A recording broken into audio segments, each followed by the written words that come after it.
사랑하는 여러분, 평안하세요. 여러분과 함께 믿음의 길을 걷는 이집사입니다. 오늘은 돈 문제로 힘든 시간을 보내고 계신 분들을 위해 함께 나누는 시간을 갖겠습니다. 낮 동안은 버텨냈던 마음이 밤이 되면 힘을 잃을 때가 있습니다. 눈을 감으며 내일 아침에는 조금이라도 나아져 있기를 바라는 마음. 힘겹게 하루를 마친 내 자신을 토닥이면서도 눈물이 날 것 같은 그런 밤을 지나오신 분들이 계실 것입니다. 돈 문제는 마음 전체를 무겁게 내리누를 때가 있습니다. 혹시 이런 마음이 드시나요? 열심히 살았는데 왜 이 지경이 되었을까?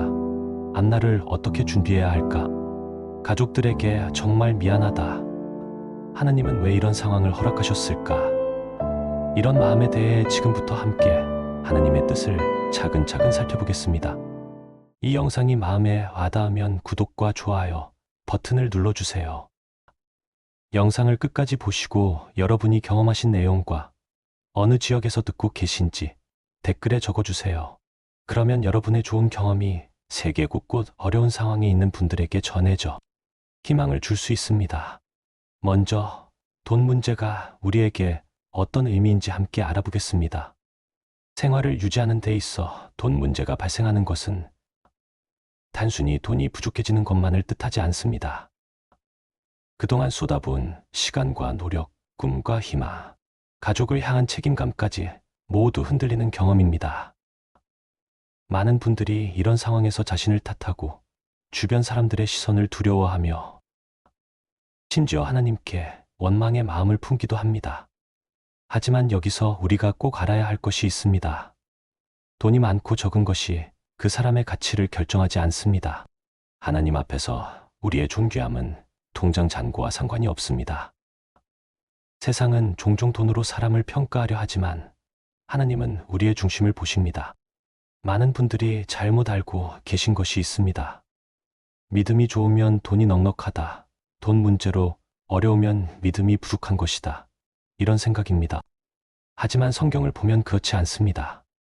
사도 바울은 복음을 위해 평생을 헌신했지만 경제적으로 넉넉하지 않았습니다. 오히려 감옥에 갇히고 배고프고 헐벗는 시간을 보냈습니다.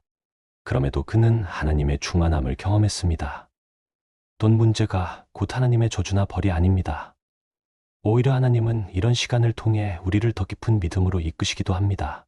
중요한 것은 상황이 아니라 그 상황 속에서 우리의 마음이 어디를 향하고 있느냐입니다. 그렇다면 성경은 이에 대해 무엇이라 말씀하실까요? 첫 번째 말씀은 빌립보서 4장 19절입니다. 나의 하나님이 그리스도 예수 안에서 영광 가운데 그 풍성한 대로 너희 모든 쓸 것을 채우시리라. 이 말씀은 사도 바울이 로마의 감옥에서 쓴 편지에 담긴 내용입니다. 바울은 고통과 불확실함, 사람들의 외면, 삶의 위기 가운데 있었습니다. 그런데 오히려 그 안에서 놀라운 감사와 충만함을 전하고 있습니다. 여기서 그리스도 예수 안에서라는 표현은 단순한 종교적 선언이 아닙니다. 그분 안에 있다는 것은 그분의 성품과 뜻, 그분의 나라의 방식 안에 머물러 있는 것을 의미합니다. 사람들은 종종 돈이 필요하다고 말하지만 사실 돈보다 더 깊은 차원의 공급, 곧 하나님의 뜻 안에서 이루어지는 체험이 필요한 것입니다. 하나님은 우리의 필요를 아시고 가장 선하고 안전한 때에 채워주시는 분입니다. 두 번째 말씀은 빌립보서 4장 11절입니다. 내가 궁핍함으로 말하는 것이 아니니라 어떠한 형편에든지 나는 자족하기를 배웠노니. 바울은 자족의 능력을 강조합니다. 이것은 쉽게 주어지는 것이 아닙니다. 상황은 변하지 않아도 마음이 흔들리지 않는 상태, 그것은 오직 하나님 안에서 가능합니다. 자족이라는 말은 체념하거나 포기하라는 뜻이 아닙니다. 오히려 내 삶의 주인이 하나님이시라는 것을 인정하고 그분의 때를 신뢰하는 태도입니다. 이 자족의 비밀을 배운 사람만이 돈 문제 해결을 진정한 축복으로 받아들일 수 있습니다. 세 번째 말씀은 빌립보서 4장 6절입니다. 아무것도 염려하지 말고 다만 모든 일에 기도와 부탁을 드려 너희 구할 것을 감사함으로 하나님께 아뢰라. 이 말씀은 단순한 도덕적 조언이 아닙니다. 그것은 실제로 우리의 삶을 움직이는 하나님의 방식입니다. 염려 대신 기도, 두려움 대신 감사, 요구 대신 아뢰는 태도, 이 변화는 강력한 회복을 만들어냅니다. 밤마다 염려하며 잠들던 날들 속에 이 말씀을 조용히 붙들 때 깊은 평안이 찾아온 분들이 있습니다. 네, 번째 말씀은 빌립보서 4장 13절입니다. 내게 능력 주시는 자 안에서 내가 모든 것을 할 수 있느니라. 이 말씀은 흔히 무엇이든 성취할 수 있다는 의미로 오해되기도 합니다. 하지만 실제로는 모든 상황을 감당할 수 있다는 믿음의 고백입니다. 가난 속에서도 감사할 수 있고 부속에서도 교만하지 않을 수 있는 능력, 형편에 따라 흔들리지 않는 내적 중심을 의미합니다. 이 힘은 사람의 훈련이나 긍정적 사고로는 만들어지지 않습니다. 오직 그리스도 예수 안에 있을 때만 가능한 은혜입니다. 다섯 번째 말씀은 마태복음 6장 33절입니다. 너희는 먼저 그의 나라와 그의 의를 구하라 그리하면 이 모든 것을 너희에게 더하시리라. 예수님께서 직접 하신 말씀입니다. 먼저 하나님의 나라를 구하라는 것은 돈 문제를 무시하라는 뜻이 아닙니다. 오히려 우선순위를 바로잡으라는 가르침입니다. 하나님을 첫자리에 두고 살아갈 때 하나님은 우리의 필요를 아시고 채워주십니다. 이것은 수천 년간 수많은 믿는 이들이 경험한 진리입니다. 그렇다면 우리는 어떻게 해야 할까요? 첫째로 마음의 중심을 점검해야 합니다. 돈 문제가 생기면 자연스럽게 마음이 돈에게 쏠립니다. 어떻게든 돈을 구해야 한다. 이번 달만 넘기면 된다. 이런 생각이 머릿속을 가득 채웁니다. 하지만 성경은 먼저 중심을 보라고 말씀하십니다. 나는 지금 무엇을 신뢰하고 있는가? 내 마음이 의지하는 대상은 돈인가? 사람인가? 아니면 하나님인가? 이 질문 앞에 정직하게 서는 것이 회복의 첫걸음입니다. 돈이 많아서 평안한 것이 아니라 어떤 상황 속에서도 하나님을 믿는 신뢰로 평안을 누리는 것이 참된 회복입니다. 둘째로 기도와 말씀 안에 머물러야 합니다. 돈 문제가 있을 때 가장 먼저 줄어드는 것이 기도 시간입니다. 바쁘게 뛰어다니고 사람을 만나고 방법을 찾느라 정작 하나님 앞에 나아가는 시간이 없어집니다. 하지만 이럴 때일수록 기도가 필요합니다. 엎드려 기도하다 지쳐 잠드는 밤이 있어도 괜찮습니다. 하나님은 그 마음을 아십니다. 말씀을 들으며 잠드는 것도 좋은 방법입니다. 가장 무방비한 시간에 하나님의 말씀을 내 영혼 가까이에 두는 것. 그것은 믿음의 결정이며 동시에 순종의 시작입니다. 셋째로 감사를 연습해야 합니다. 감사할 것이 없다고 느껴질 때 감사하는 것이 진짜 감사입니다. 오늘 하루 무사히 지냈다는 것, 가족이 건강하다는 것, 숨 쉬고 있다는 것. 이 모든 것이 감사의 제목입니다. 감사는 상황을 바꾸지 않습니다. 하지만 감사는 우리의 시선을 바꿉니다. 시선이 바뀌면 마음이 바뀌고, 마음이 바뀌면 결정이 바뀌고, 결정이 바뀌면 삶이 달라집니다. 바울이 감옥에서도 감사할 수 있었던 이유는 상황이 좋아서가 아니라 하나님을 보았기 때문입니다. 넷째로 나눔을 멈추지 말아야 합니다. 이상하게 들릴 수 있습니다. 나도 부족한데 어떻게 나누느냐고 생각하실 수 있습니다. 하지만 성경은 분명히 말씀합니다. 흩어 구제하여도 더욱 부하게 되는 일이 있나니. 나눔은 내가 가진 것의 주인이 하나님이심을 고백하는 행위입니다. 큰 것을 나눌 수 없다면 작은 것부터 시작하면 됩니다. 미소 한 번, 위로의 말 한마디, 기도 한 줄도 나눔입니다. 하나님은 흘려보내는 삶을 통해 더 큰 공급의 문을 여십니다. 지금까지 돈 문제가 생겼을 때 어떻게 믿음을 지키고 회복할 수 있는지 함께 살펴보았습니다. 첫째, 돈 문제가 우리의 가치를 결정하지 않습니다. 둘째, 하나님은 우리의 필요를 아시고 때를 따라 채우시는 분이십니다. 셋째, 자족과 감사의 태도가 진정한 회복의 시작입니다. 오늘도 이 시간을 통해 주님께 영광 돌립니다. 이제 두 번째 시간으로 넘어가겠습니다. 이제 함께 기도하겠습니다. 눈을 감으시고 마음을 고요히 하십시오. 사랑하는 하나님 아버지, 이 시간 주님의 말씀 앞에 나아갑니다. 돈 문제 속에서 힘들어하는 우리의 마음을 주님께서 만져주시옵소서. 살아계신 예수 그리스도의 이름으로 기도드립니다. 아멘. 첫 번째 말씀은 빌립보서 4장 19절입니다. 나의 하나님이 그리스도 예수 안에서 영광 가운데 그 풍성한 대로 너희 모든 쓸 것을 채우시리라. 하나님은 우리의 필요를 아시고 풍성하게 채우시는 분이십니다. 그분의 공급은 우리가 상상하는 차원을 넘어섭니다. 함께 다시 한번 마음에 새겨봅시다. 나의 하나님이 너희 모든 쓸 것을 채우시리라. 두 번째 말씀은 빌립보서 4장 6절입니다. 아무것도 염려하지 말고 다만 모든 일에 기도와 부탁으로 너희 구할 것을 감사함으로 하나님께 아뢰라. 염려는 우리의 힘을 빼앗아 갑니다. 하지만 기도는 하나님의 능력을 우리 삶에 끌어옵니다. 함께 다시 한번 마음에 새겨봅시다.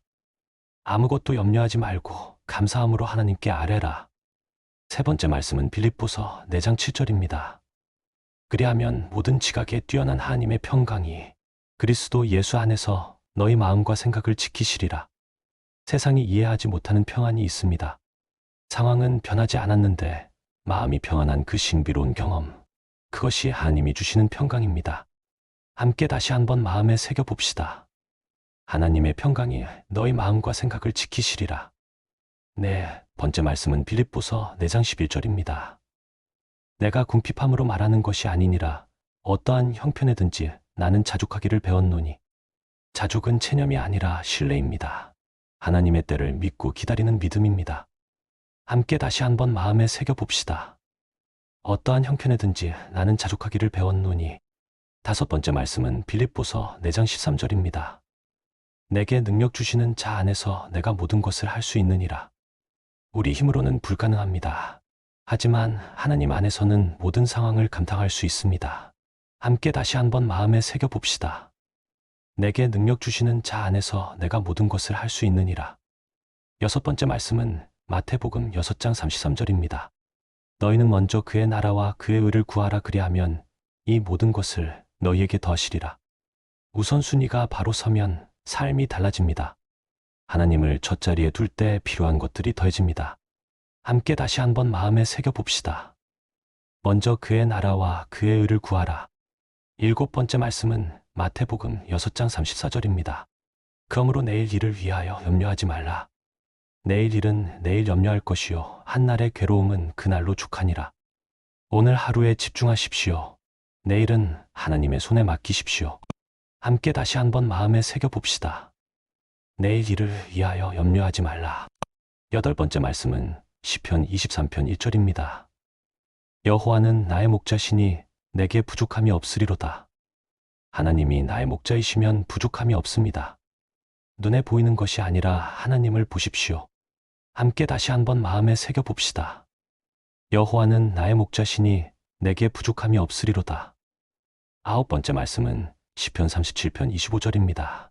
내가 어려서부터 늙기까지 이인이 버림을 당하거나 그의 자손이 거식함을 보지 못하였도다. 하나님은 이인을 버리지 않으십니다. 그분의 신실하심을 믿으십시오. 함께 다시 한번 마음에 새겨봅시다. 의인이 버림을 다함을 보지 못하였도다. 열 번째 말씀은 이사야 41장 10절입니다. 두려워하지 말라. 내가 너와 함께 함이라. 놀라지 말라. 나는 내 하나님이 됨이라. 내가 너를 굳세게 하리라. 참으로 너를 도와주리라. 참으로 나의 의로운 오른손으로 너를 붙들리라. 하나님이 함께 하시면 두려울 것이 없습니다. 그분이 우리를 굳세게 하십니다. 함께 다시 한번 마음에 새겨봅시다. 두려워하지 말라. 내가 너와 함께 함이라. 11번째 말씀은 예레미야 29장 11절입니다.